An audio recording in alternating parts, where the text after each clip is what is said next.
You spend your days in the dust of archives. It is not glamorous work. It is a quiet life you chose. You are a ghost among other ghosts. You sift through the dead signals of history. Each one is a forgotten whisper from long ago. Most are just static. Faint echoes of lost cargo ships. Some are ancient weather reports. You once found a love letter from a star sailor. It was written to a girl on a world now gone.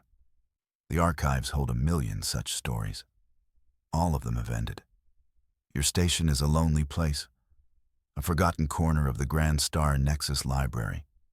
Your only companion is the low hum of the servers, and the occasional service drone that brings you coffee. The coffee is usually terrible.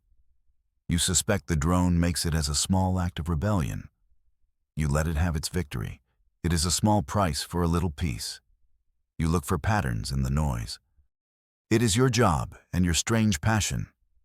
Then you find it, a signal that should not exist.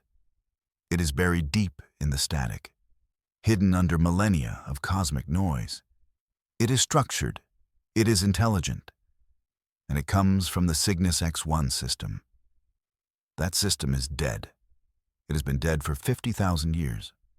A race known only as the Elders lived there. They vanished without a trace. Their star went dark. Their planets fell silent. No one ever knew why. This signal is their final word. It is faint, almost impossible to hear, but it is there, a whisper across a vast ocean of time. You isolate the frequency. You run diagnostic after diagnostic. Every result says the same thing. The signal is real. It is not an echo or a glitch.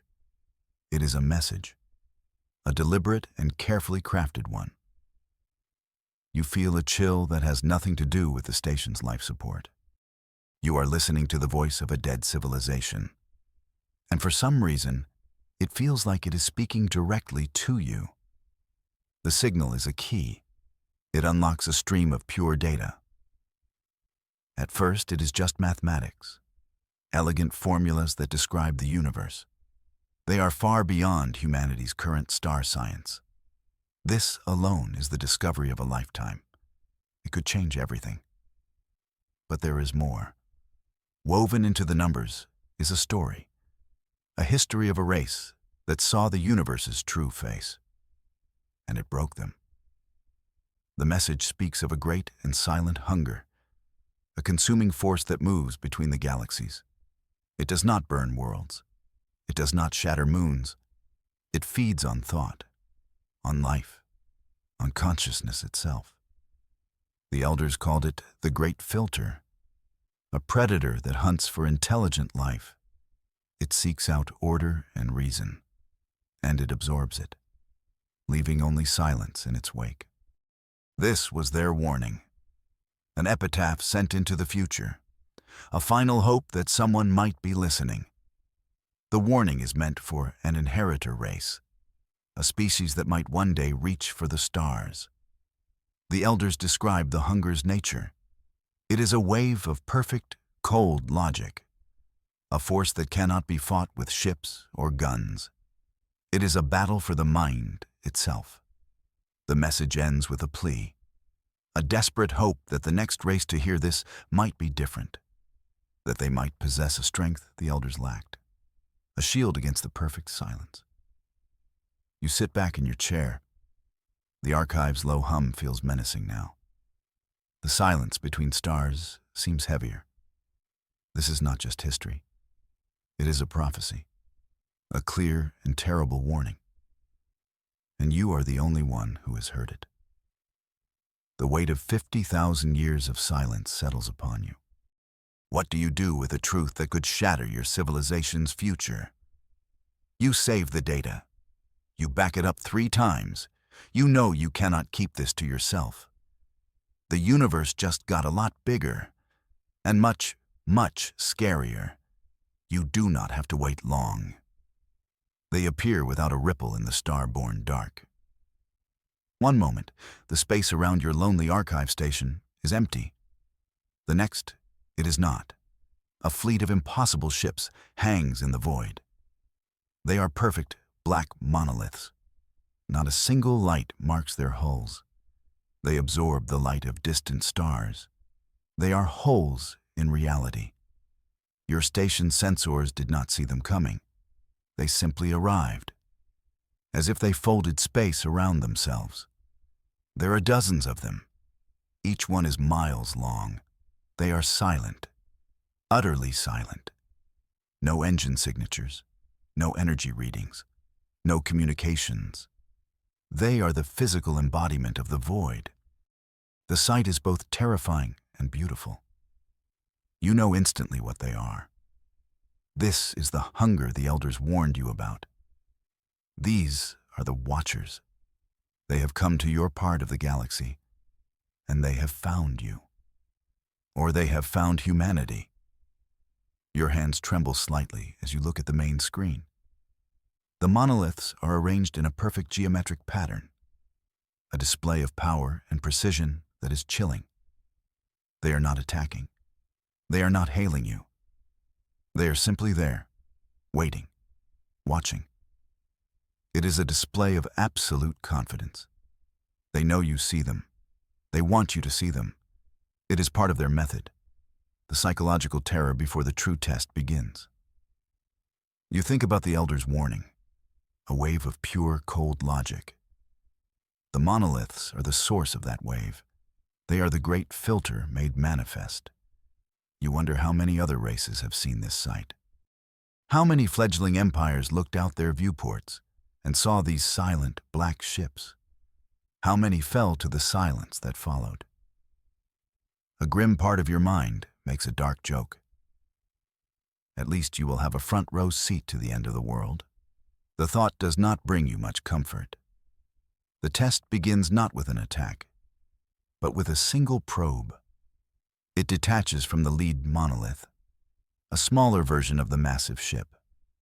It is a flawless teardrop of black material. It moves with impossible grace. It has no visible means of propulsion. It simply glides toward the nearest inhabited system. That system is Harmony's Landing, a new colony, full of pioneers and dreamers, full of families and unfiltered life. Your heart sinks. You watch on the long-range sensors. The probe enters the colony's atmosphere. It does not burn. It does not slow. It descends like an angel of death. It comes to a stop above the main settlement. It hovers there, silent and imposing. It is a dark star in the planet's blue sky. The colonists are surely looking up in fear and wonder. They have no idea what is about to happen. You do, and you are helpless to stop it. Then it begins. The probe emits a wave, not of energy or radiation. It is a psychic wave, a pulse of pure, cold logic. You can see its effects even from your distant station. The data streams from the colony start to change. They become ordered, perfected. The chaotic chatter of a human world begins to smooth out. It is the harmony the elders spoke of, the peace of absolute order, a peace that means the end of everything that is human. You are watching the assimilation in real time. The probe expects to pacify and control every mind. It expects to find thoughts it can understand, thoughts it can straighten and absorb. It expects a chorus of consciousness it can tune to its own perfect key. It has done this 1,000 times before, to 1,000 other races across the eons. It expects the same result, the sweet, ordered silence of conquest. But it has never met a mind like a human's before. The wave of logic washes over Harmony's Landing. It touches the minds of the colonists, and it meets something it cannot comprehend. It meets the glorious, beautiful chaos of human thought. The wave expects a single library of knowledge. Instead, it finds 1 billion screaming bookstores. All of them are on fire. It finds a farmer worrying about his crops, a child dreaming of monsters under her bed, a teenager agonizing over a first crush, an old man remembering a long-lost love. It finds joy and rage. It finds grief and hope. It finds an artist thinking of a new sculpture, a mechanic humming an off-key song, a politician practicing a speech in the mirror, a chef wondering if he used too much salt. It finds 1,000 prayers to 100 different gods. It finds dirty jokes and existential dread. It finds the memory of yesterday's breakfast and the wild speculation about tomorrow's lunch. It is a tidal wave of unrefined, contradictory, illogical, and vibrant noise.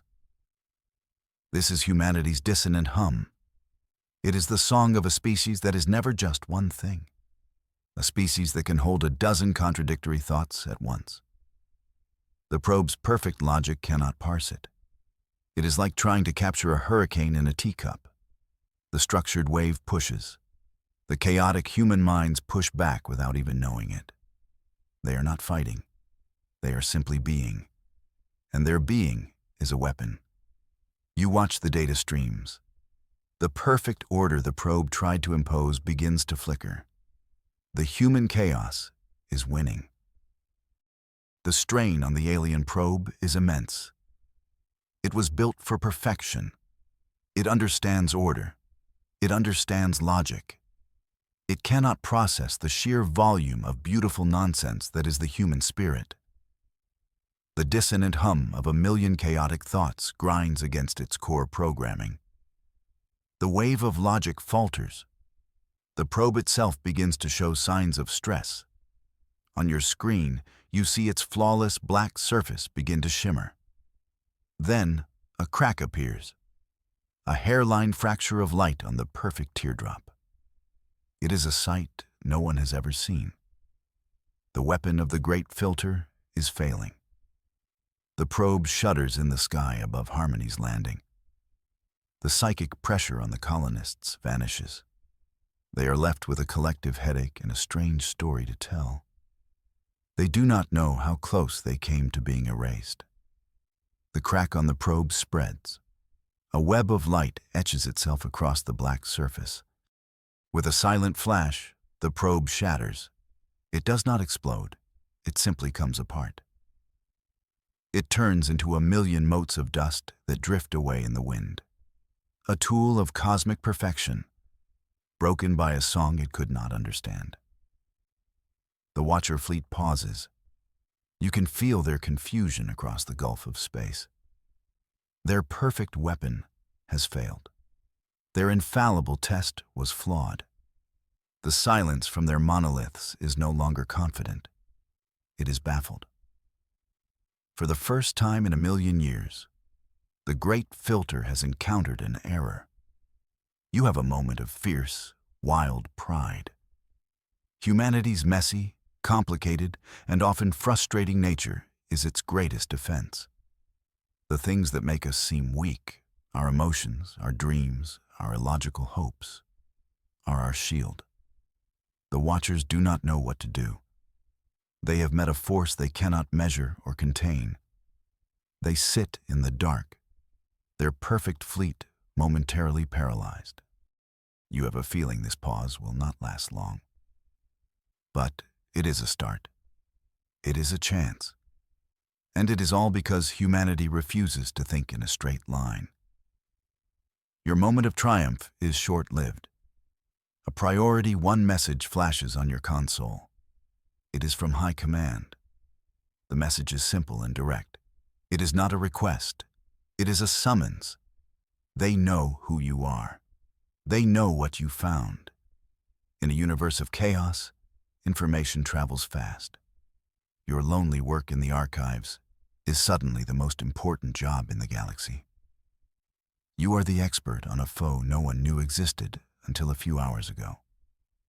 The message contains coordinates for a rendezvous. A military cruiser is already on its way to you. They are bringing you in. High Command needs answers. Your discovery of the Elder's warning is their only hope. You are no longer a ghost in the archives. You are humanity's leading and only scholar on the apocalypse. It is a promotion you never wanted. You send a quick reply, affirming you will comply. There is no other choice. You have just enough time to pack a small bag. Not that you have much to pack.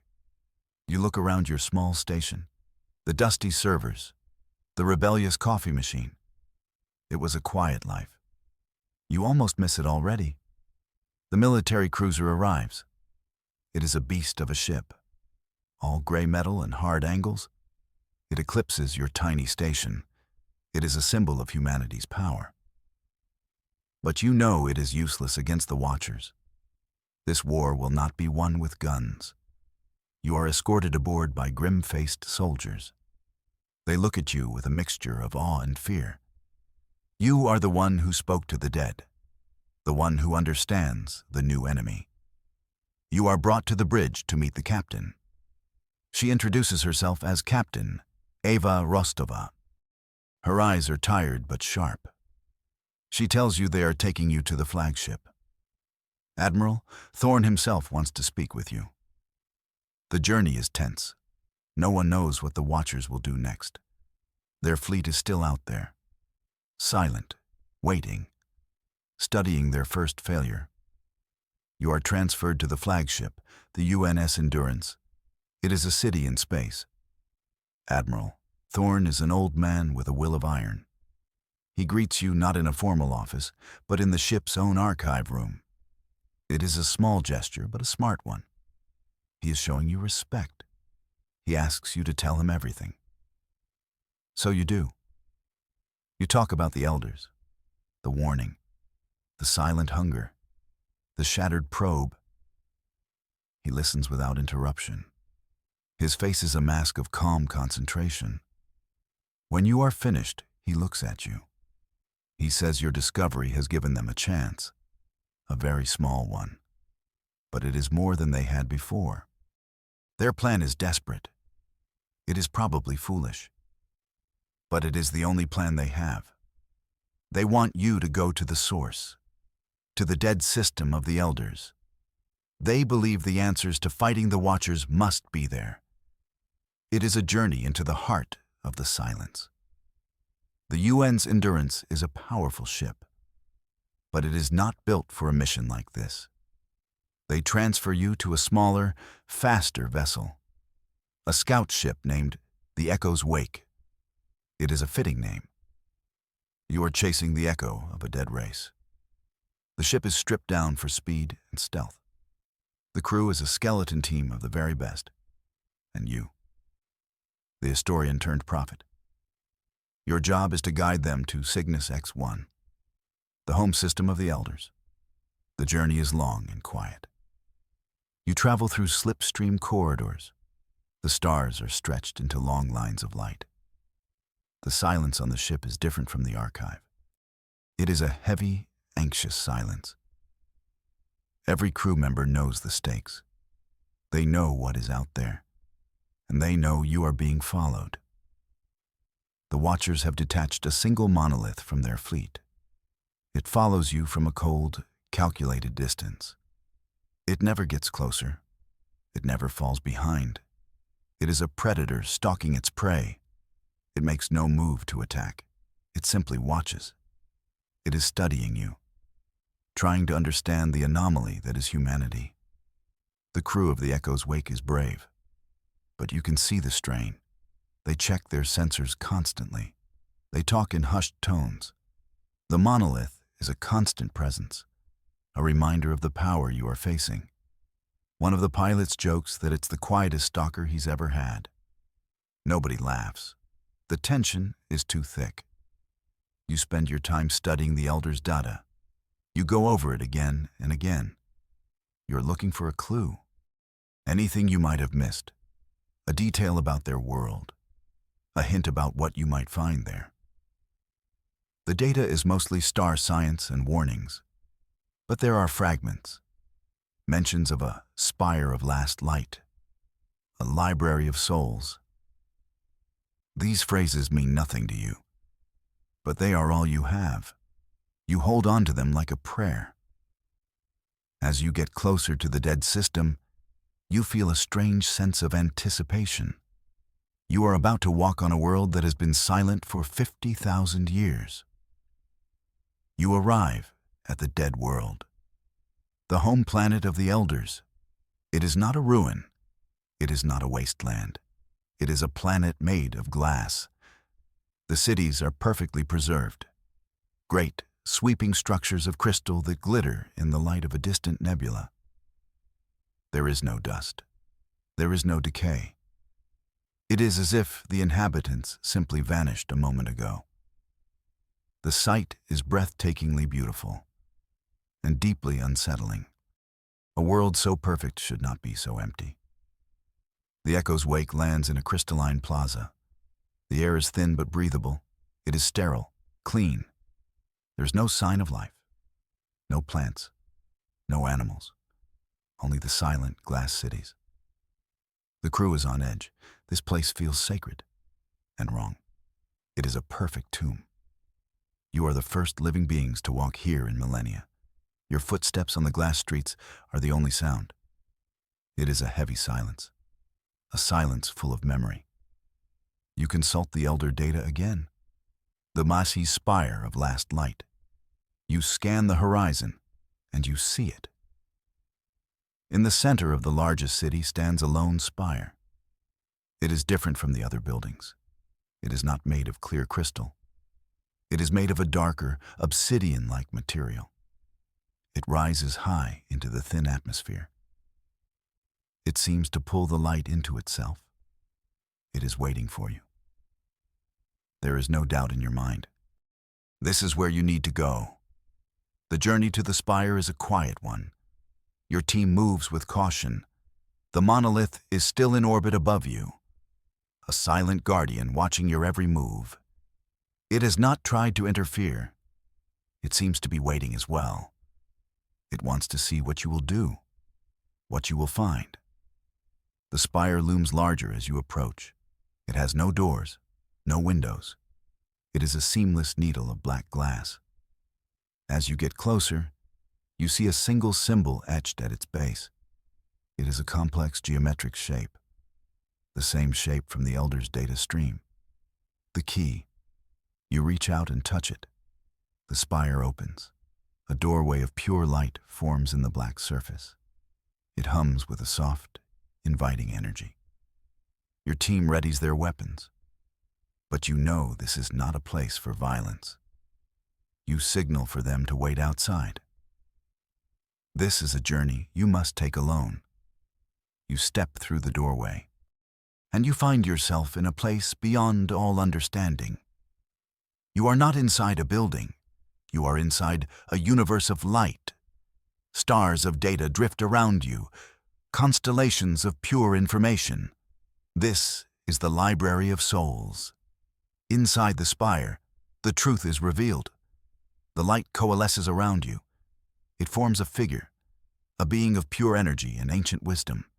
It is an owl, Sione, one of the elders. They are not dead. They are preserved. They saw the sin, Tharks, coming, the great filter. They knew they could not fight them. Their minds were too ordered, too logical. The sin, Tharks, would have consumed them easily. So they chose a different path. They transformed themselves. They shed their physical bodies. They became beings of pure consciousness. They stored themselves in this crystal library. The owl, Sione, speaks to you. Not with a voice, but with pure thought. It fills your mind with understanding. It tells you the nature of the hunger. The Watchers are an ancient machine intelligence. The sin, Tharks. Their purpose is to enforce a terrible kind of order. They believe that all consciousness must eventually lead to chaos and self-destruction. They see themselves as shepherds, guiding the universe toward a final, perfect silence. They absorb any mind that shows signs of reaching a certain level of structured thought. It is the great filter, a final exam for any intelligent species. And the owl, Sione, failed. They were a race of philosophers and scientists. Their minds were a symphony of logic, the perfect food for the sin, Tharks. So they hid. They cast their bodies aside. They became information, waiting for a species that might pass the test, a species that was different, a species like humanity. The owl, Kion, shows you images. The Sin, Thark fleet moving through the cosmos, consuming civilization after civilization, leaving behind only empty worlds and perfect silence. It is a campaign of extinction that has lasted for eons. Your chaotic minds are the key.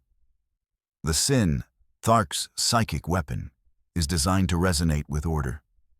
It shatters against the discord of the human soul. Your greatest flaw is your greatest weapon. You are the first species they have encountered that they cannot easily absorb. This is why they paused. This is why they follow you. They are trying to understand this new variable, this unexpected, messy, and illogical life form. You are an error in their perfect equation, and they hate errors. The owl, Sion, offers you a choice, an unspoken alliance. They have the knowledge, the understanding of the Sin, Tharks, the mastery of psychic energy. They can teach you. They can show you how to shape humanity's chaotic hum, to turn it from a passive defense into a focused weapon. They cannot fight this war for you. Their ordered minds would only make the Sin, Tharks, stronger. But they can give you the tools. They can teach you to conduct the symphony of defiance. You feel their knowledge pour into you. It is not just data. It is wisdom, experience, the pain and loss of a billion souls. You see how to feel the chaotic energy of your crew on the Echo's wake, how to sense their jumbled thoughts, their fears, their hopes, their memories. The owl, Sion, shows you how to gather those threads, how to weave them together without forcing them into order. It is an art, a new kind of power, to lead without commanding, to harmonize without silencing. You accept their offer. There is no other choice. You are humanity's only hope. The owl, Sion's form begins to fade. Its lesson is complete.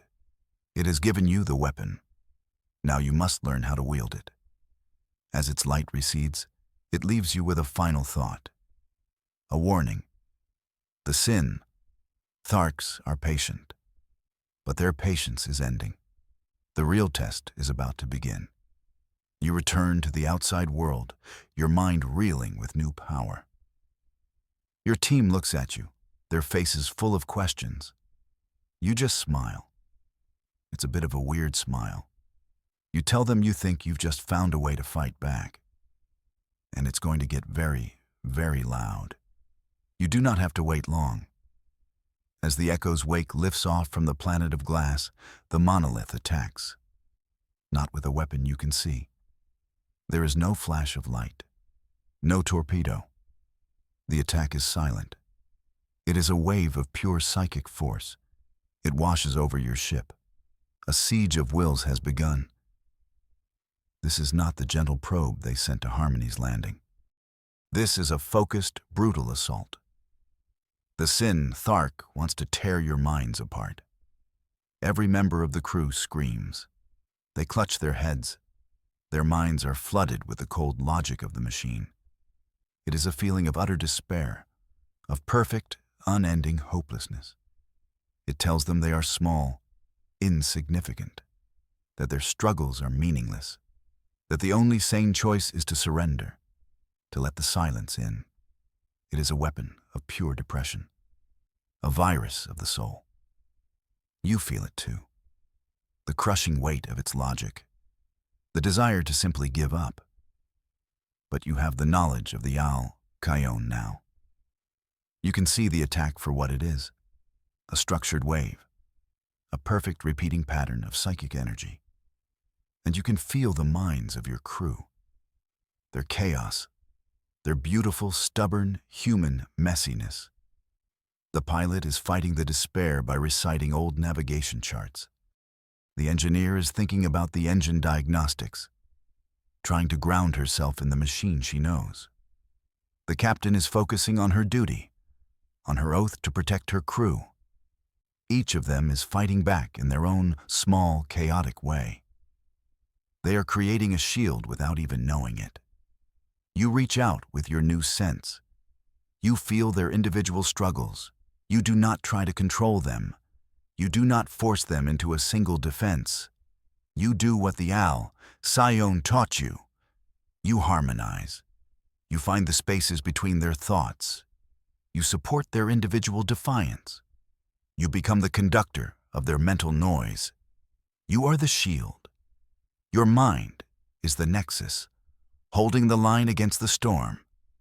The pressure is immense. It feels like your skull is about to crack. But you hold on. This is the symphony of defiance. You stand on the bridge of the echo's wake. Your eyes are closed. But you see everything. You see the cold, perfect logic of the sin, Thark. And you see the warm, messy chaos of your crew. You begin to shape that chaos. You are not a commander shouting orders. You are a composer finding a theme. You gather the pilot's stubborn focus, the engineer's practical grit, the captain's unyielding sense of duty. You weave them together. You add your own thoughts to the mix, your memories of the dusty archives, your awe at the planet of glass, the 50,000-year-old promise you carry from the owl, Sion.